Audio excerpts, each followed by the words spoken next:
নমস্কার বন্ধুরা, এক মুঠো ছোলার ডাল দিয়ে মাছের এই রেসিপিটা কে কে ট্রাই করেছো? আর যারা না ট্রাই করেছো তারা ঝটপট রেসিপিটা দেখে কিন্তু বানিয়ে ফেলুন। ভীষণই সুস্বাদু, এতটাই টেস্টফুল হয় এই রেসিপিটা, দেখলে অবাক হয়ে যাবে।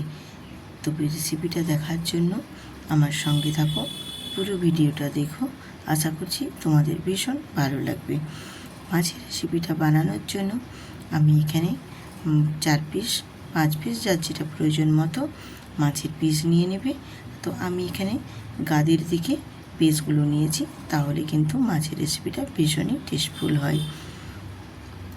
মাছগুলো আমি নুন হলুদ মাখিয়ে রেস্টে রেখে দেবো কিছুক্ষণের জন্য। আর এদিকে আমি যে এক মুঠো ছোলার ডাল নিয়েছিলাম, সেই ছোলার ডালটাও বেটে নিয়েছি।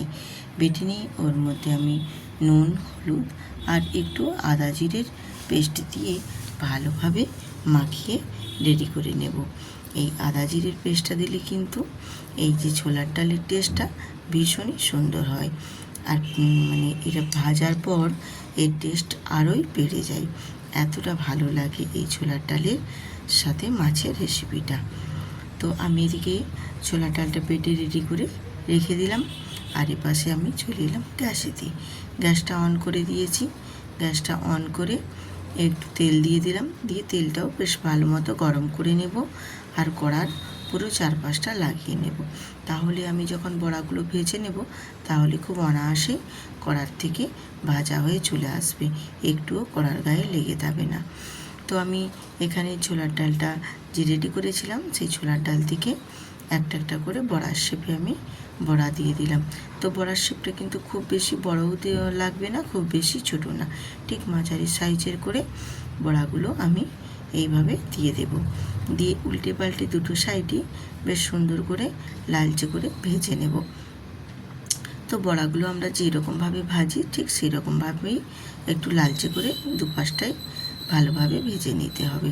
ছোলার ডাল দিয়ে এই মাছের রেসিপিটা কিন্তু ভীষণই সুন্দর হয়। যেসব পুরনো বন্ধুরা আমার আজকের এই রেসিপিটা দেখছো, তাদেরকে অসংখ্য অসংখ্য ধন্যবাদ। আর যেসব বন্ধুরা আমার নতুন নতুন ভিডিওটা দেখছো, তারা সাবস্ক্রাইব করে বেল আইকনটি প্রেস করে রেখো। তাহলে কি হবে, আমি নিত্য নতুন রেসিপি দেওয়া মাত্রই সবার আগে পৌঁছে যাবে তোমাদের কাছে। তোমরা এইরকম নিত্য নতুন প্রতিদিনের ন্যায় রেসিপি পেতে আমার চ্যানেলটি সাবস্ক্রাইব করে আমার পাশে থেকো। তো বড়াগুলো দেখো ভেজে তুলে নিয়েছি। এরপর আমি আবারও একটু তেল দিয়ে তেলটা বেশ ভালো মতো গরম করে নিয়ে মাছের পিসগুলো দিয়ে দিয়েছি। মাছের পিসটাও আমি উল্টে পাল্টে দুটো সাইডই বেশ একটু লালচে করে ভেজে নেব। বেশ লালচে করে দুটো সাইড ভেজে নিলে কি হয়, মাছগুলো কিন্তু ভীষণ সুন্দরই খেতে লাগে। তো মাছগুলো আমার মোটামুটি ভাজা হয়ে গেছে দেখো, দিয়ে আমি তুলে নিলাম। তো মাছগুলো আমার একটু বড় সাইজ ছিল বলে একবারে হলো না, তাই আমি দুবারে ভেজে নিয়েছি। এবারে ওই কড়াইয়ের তেলেতেই আমি দিয়ে দেব জিরে ফোড়ন দেব, আর কিছুই দেব না। দিয়ে আমি কেটে রাখা আলুগুলো একটু লালচে লালচে করে ভেজে নেব। উল্টে পাল্টে আমি একটু ভেজে নেব। দেখো আমি একটু নাড়াচাড়া করে ভেজে নিচ্ছি আলুগুলো। আর একটু আলুগুলো ভাজা হলে কিন্তু খেতে বেশ ভালোই লাগে। আর আলুগুলো ভাজা হয়ে গেলে তাহলে সেদ্ধ করার সময়ও খুব বেশি কিন্তু ফোটানোর প্রয়োজন হয় না, আলুগুলো মোটামুটি হাফ সেদ্ধই হয়ে যায়। আর দিয়ে দিলাম এখানে স্বাদ মতো লবণ, আর দিয়েছি একটা টমেটো। টমেটোটা আমি একটু হালকা করে দুটো সাইড শুধু দুটো সাইড একটু চিড়ে দিয়েছি, তাহলে কি হবে, এর খোসাটা ছাড়াতে সুবিধে হবে। আর টমেটোটা এর সাথে নাড়াচাড়া করে নিলে কি হবে, টমেটোটার ভেতর পর্যন্ত কিন্তু বেশ সুন্দরভাবে সেদ্ধ হয়ে নরম হয়ে যাবে। আর দিয়ে দিলাম পেঁয়াজ আর কাঁচা লঙ্কা। পেঁয়াজ আর কাঁচা লঙ্কাটাও আলুর সাথে বেশ ভালোভাবে একটু লালচে করে ভেজে নেব। আর দিয়ে দিচ্ছি এর সঙ্গে হলুদের গুঁড়ো, আর দিয়ে দেবো কাশ্মীরি লঙ্কার গুঁড়ো।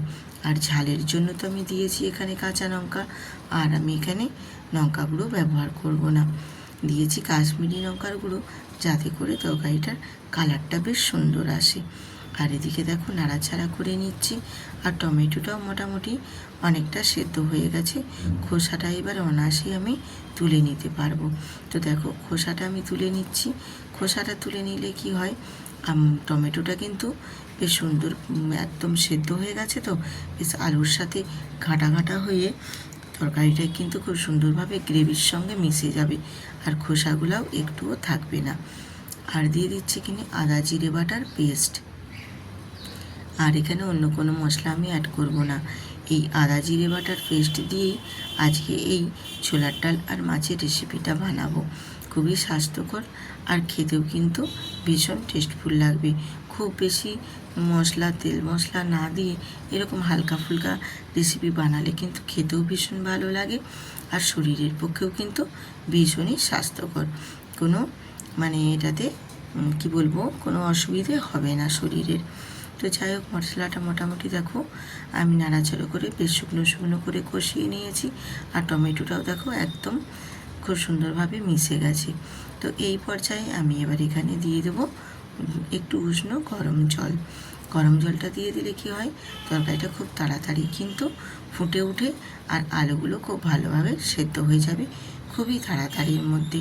তো আমি একটু নাড়াচাড়া করে আলুগুলো তোমাদের কেমনভাবে সেদ্ধ হয়ে গেছে তোমাদের দেখিয়ে দিলাম। দেখো খুব সুন্দর করে আলুগুলোও সেদ্ধ হয়ে গেছে, আর তরকারিটাও বেশ সুন্দরভাবে ফুটে উঠেছে।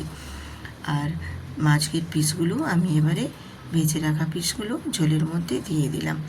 দিয়ে একটু নাড়াচাড়া করে মাছগুলো ডুবিয়ে নিয়ে এবারে ওর মধ্যে দিয়ে দেব ভেজে রাখা ছোলার ডালের বড়াগুলো। দিয়ে সমস্ত কিছু একটু নাড়াচাড়া করে আমি ফুটিয়ে নেব। আমি রূপা ব্লগস উইথ রূপার চ্যানেলে আপনাদের সবাইকে স্বাগত। আজকের রেসিপি তোমাদের কাছে কেমন হলো সুন্দর করে একটা কমেন্ট করে জানাতে কিন্তু ভুলো না। আর যেসব বন্ধুরা আমার ভিডিও দেখছো, ভিডিওটিতে একটি লাইক দিয়ে বন্ধুদের সাথে শেয়ার করে দিও। আত্মীয় স্বজন বন্ধু বান্ধব যার সাথেই মনে হবে একটু শেয়ার করে আমার পাশে থেকো। তো মোটামুটি দেখো আমার মাছের ছোলার ডালের রেসিপিটা মোটামুটি প্রায় কমপ্লিট হয়ে গেছে। এবারে আমি উপর থেকে ধনে পাতা ছড়িয়ে দিলাম নামানোর আগে। এবার একটু ধনে পাতাটা দিয়ে নাড়াচাড়া করে এবার আমি গ্যাসটা অফ করে নামিয়ে নেব। আজকের রেসিপি তোমাদের কাছে কেমন হয়েছে কমেন্ট করতে কিন্তু ভুলো না, কীরকম লাগলো। আমি একটু 2 মিনিট স্ট্যান্ডিং টাইমে রেখে দিয়েছিলাম, দিয়ে সার্ভিং সময়ে আমি তোমাদের দেখিয়ে দিলাম। দেখো কতটাই টেস্টফুল হয়েছে। এইরকম ছোলার ডাল দিয়ে মাছের রেসিপি একবার বানিয়ে দেখো, ভীষণ টেস্টফুল হয়। আবারও আসবো এরকম নতুন নতুন